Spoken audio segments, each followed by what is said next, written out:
It's Monday, and that so happens to be the day that I like to talk about monsters. Hello, and welcome to Monster Mondays. I'm Geoff Arbuckle, co-host of the podcast Film Seizure, that you can catch each Wednesday morning at filmseizure.com or at a number of podcast providers online.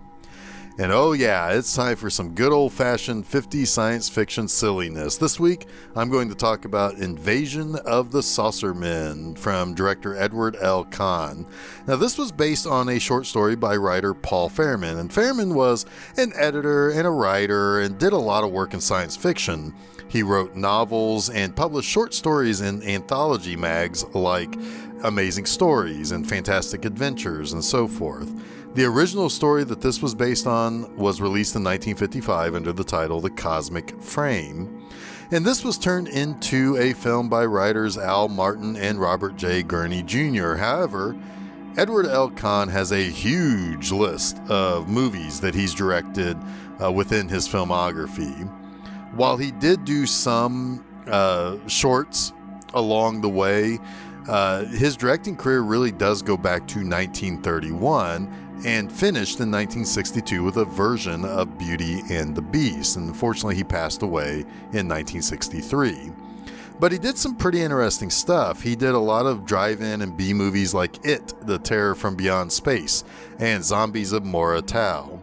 He also did some exploitation flicks of the era like Drag Strip Girl or Girls in Prison and so forth. He also did one of the early rock and roll movies called Shake, Rattle, and Rock that also featured Fats Domino. But check it out.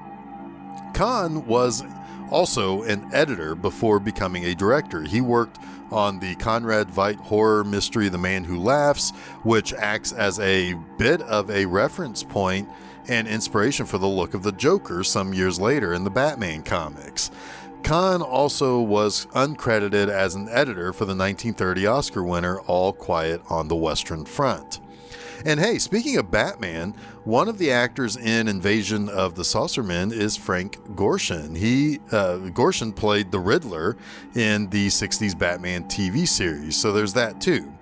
But let's get into the movie, and it should be noted that before we start really kind of diving into this was legitimately intended to be a science fiction alien monster comedy flick. So this is meant to be very lighthearted, and boy, it really is. I also will add that when this was released, it was released on a twin bill with the Michael Landon classic I Was a Teenage Werewolf. Later on, good old Larry Buchanan, Schlockmeister extraordinaire, remade the Invasion of the Saucermen as a 1965 TV movie called The Eye Creature. But enough talk. Let's have some fun with Invasion of the Saucermen. Now, you're really in for it, and you know exactly what you're going to get with the zany opening credits played to this kind of light fanfare with aliens being drawn on the pages of a book. This being, he's like the little alien guy's in his spaceship and he's waving to a boozer. He's also trying to lasso a lady. He's getting shot out of the sky by the military. He's being rammed in the butt by a bull. That could mean multiple things, I suppose, but no, it's like a literal bull, headbutting him in the butt. But then the voiceover comes in to set the stage about the local cranky farmer who lives just outside of a small town named Hicksburg. The place is one of those kind of just typical quiet small little towns. Teens cruise the only street in town on Saturday nights and often stop to make out. The narrator for this is a character by the name of Art Burns, and he's talking about how his partner, the drunkard Joe Gruen, played by Frank Gorshin, are starting the night like any other. They're eating at the diner and discussing a possible con job that they can perform on this town. They're both kind of get-rich-quick kind of people. Joe, drunk off his ass, decides to drive back to their apartment that they share, while his buddy decides to walk back. That's probably not great. You probably should have the sober guy drive and the drunk guy walk back. But anyway, on the way back to the apartment, he sees what appears to be a UFO landing in the woods. In town, some kids hanging out on the street also see that UFO, and local teen Johnny, played by Stephen Terrell, meets up with his girlfriend Joan, played by Gloria Castillo. They make their way to Lover's Lane, the place where all the kids go to play grab ass in this town. And Joe goes back to tell Art about the UFO he saw and how they might be able to make a buck and, get there first to really get that big payday. But Art really wants nothing to do with it, so Joe goes back to the landing site. Meanwhile, we also have local army guys who want to make sure that they get the scoop on the UFO before anybody else. So now we've basically met all of our important people. We have Art and Joe, a pair of con men. You have Johnny and Joan, young lovers, and the army guys. And we see the old cranky farmer a few more times throughout the course of this movie, as well as people constantly are going into his house unannounced and uninvited to use his phone to call the cops for help or for emergencies and so forth, but whatever. Finally, we get to see some saucermen when Johnny and Joan leave Lover's Lane with their lights off as to not attract any attention or disturb the other people making out and playing grab ass. They run down a bulbous-headed alien about the size of basically what they think is a little kid. In fact, they think they hit a little kid, but realize that, oh, no, this is a spaceman. They decide to cheese it because Joan freaks out about the ugliness of this creature. And in the last moments of this creature's life, the alien basically has his hand detached from his arm, and it has these little needles that come out of its fingers, and it deflates Johnny's tire. So the kids have to go to the cranky farmer's house to call the cops to get help. Johnny gets laughed off about the alien story, so no help there. The army guys have found the spaceship and calling in for extra help. Joe finds the body of the alien left by Johnny's car, and while he tries to make off with the evidence of the little green man, some of the dead alien's comrades are also looking on and watching. And they have pretty big eyes, so you think they probably can see quite a bit of what they're watching. But Joe looks for a way to separate the bits of the dead alien from Johnny's fender when he gets poked by the needle fingers of the alien, and he's killed by the bulbous-headed, bug-eyed little guy, but because the thing injected him with alcohol, which makes him so drunk from already being wasted earlier in the night that he dies from alcohol poisoning.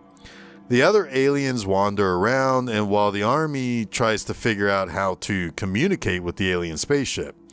Now, when Johnny and Joan finally talk to the police, they are thought to be drunk because, one, their story is quite insane. Two, they smell like alcohol.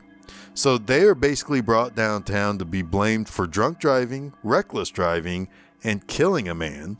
When they show off the body, we see that what was found by the police is Joe Gruen, who was, maybe put there by the aliens after they collected their dead buddy. Now, when the army tries to break into the spaceship has kind of like a self-destruct thing on it and explodes.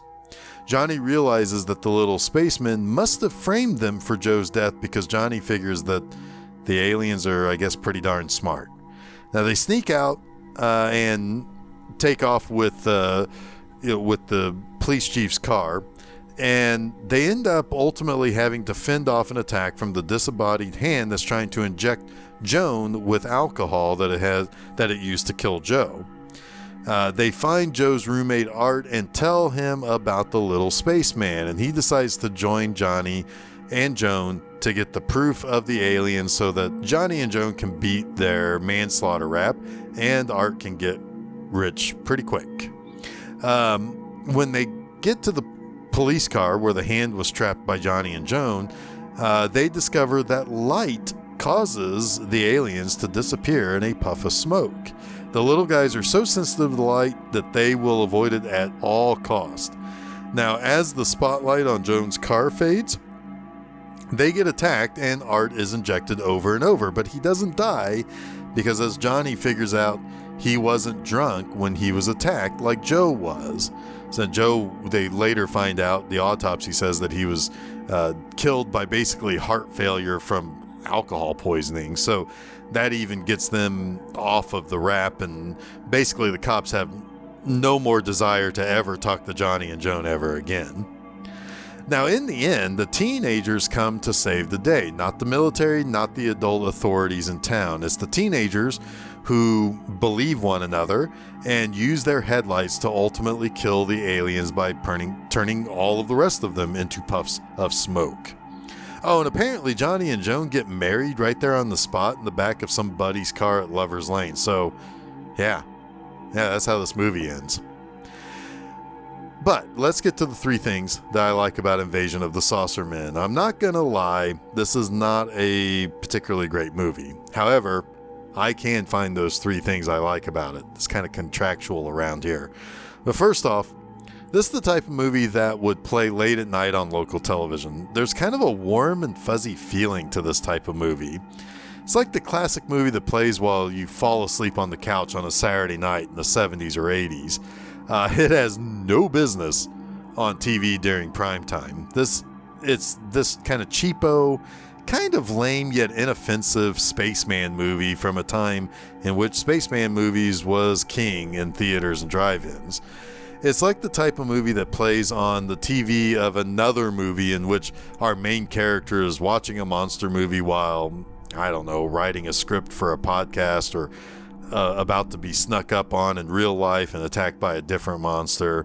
I can't really quite explain it, but this is what should play on a late night monster movie on a super local television or UHF station.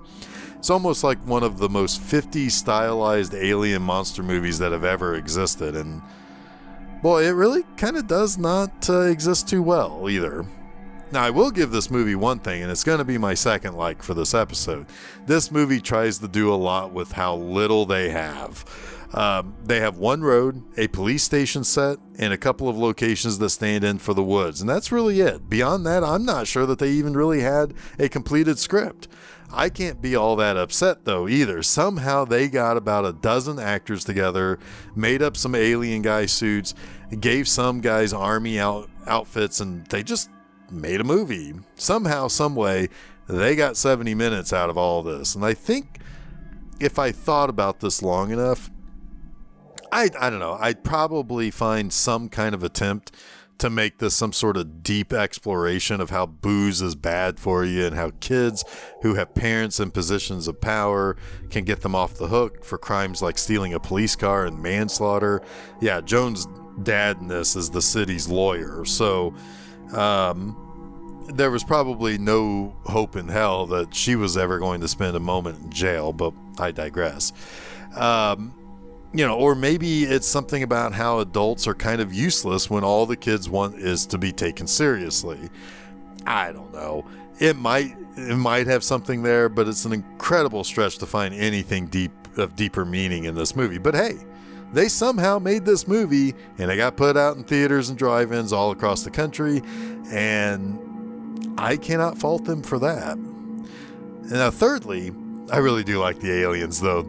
They try real hard to replicate the way the aliens look on this poster. They have these bulbous heads with bug eyes. I wish they still made movies with bulbous-headed, bug-eyed aliens running around the woods. But beyond that, there's also the fact that if you chop the hand off of one of the aliens, the hand can still move on its own and do its own thing. It's even got like a little eyeball on top of its hand, on top of the hand. It's actually kind of a really cool design for the monsters. Also, they have needles in their fingers that I guess injects alcohol into its victims. I'm telling you, there's some sort of subtext here about alcohol. Now, is that a way to keep their existence a secret by making people think witnesses are boozers? If that's what's up, that's kind of brilliant. More than anything, I just want to see these kind of crazy looking aliens again in movies. Why isn't anybody making a good old-fashioned 50s-style alien movie like this? Maybe better than this, but, bulbous-headed, bug-eyed monster-type aliens, but whatever. That wraps up this week's Monster Mondays. This is a silly movie, but it's not a bad watch. It's kind of fun. You can catch new episodes of Monster Mondays each Monday afternoon at filmseizure.com. You can also go to that exact same place, filmseizure.com, on Wednesday mornings to catch episodes of Film Seizure with myself and my 2 co-hosts, Jason Oliver and Chuck Moore. But don't forget to follow Film Seizure at Facebook, Twitter, and Instagram, and subscribe to Film Seizure to get both the Film Seizure Podcast and Monster Mondays at your favorite podcast providers.